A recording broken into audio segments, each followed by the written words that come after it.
So, itutur ko kayo ngayon sa aking bahay. Tara! Ito nga pala yung aking living room. Yan, may mga sofa, TV. Dito ko nanonood ng Netflix. Tapos dito yung aking gamer room. Yan. Dito ako nag-e-edit ng mga vlog. Yan, dalawa yung monitor ko kasi ang isa pang-open sa Facebook, yung isa pang edit. Tapos ito yung aking Starbucks. Dito ko lang nire-refill yun. Hindi ko na inaalis guys yung presyo. Hindi ko na inaalis guys para alam ng mga bisita ko kung gaano kamahal yung mga gamit ko. Yan. Tapos pag napapagod ako, tapos antok na ako, dito ako natutulog. Yan. Tapos ito nga pala yung mga wine glass ko. Tapos guys,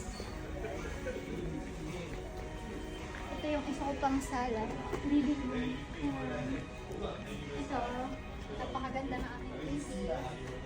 Tapos ito yung sopa namin. Hi doggy. Samahan nyo ako sa kwarto. Tutur ko kayo sa kwarto. Tara. Ay, dito pala kami kumakain guys ng aking pamilya. Tapos, ito pala yung aking coffee maker. Ang cute na! Nice ito.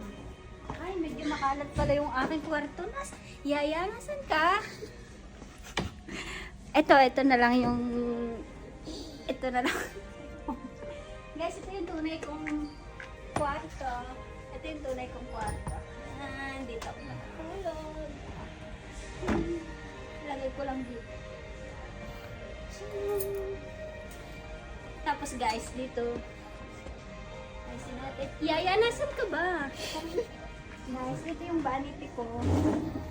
Dito ako nagme-makeup. Syempre, kailangan natin yan.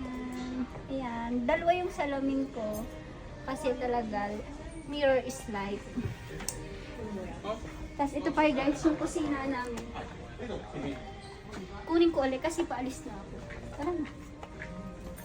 Guys, ito yung toilet namin. Yan, napakaganda. Wala siyang laman pa kasi mamimili pa ako.